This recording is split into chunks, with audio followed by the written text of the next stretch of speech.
ایران پر اسرائیلو د حملې اعلان او د طالبانو خبرداری وایي که راته نږدې وای نو موږ به هم ورباندې برید کاوه.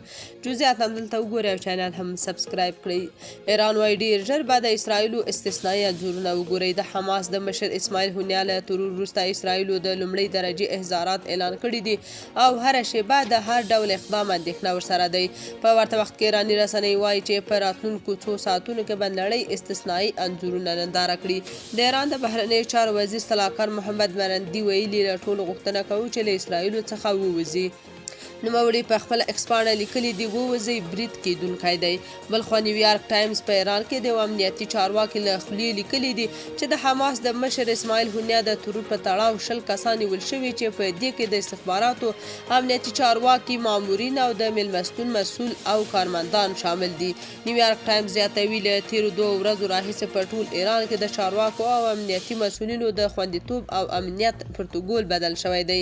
بلخوا طالبان وایي که له اسرائیلو سره مو ګډه پوله درلودای نو جګړې ته مو وردانګل.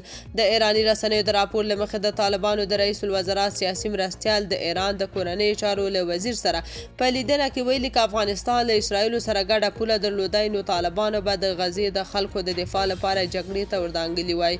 عبدالکبیر دغه څرګندونې تهران ته په خپل سفر کې له غزې تړانګې څخه د ملاتړ او له ایران اسلامي جمهوریت سره د همغږۍ په موخه کړي دي.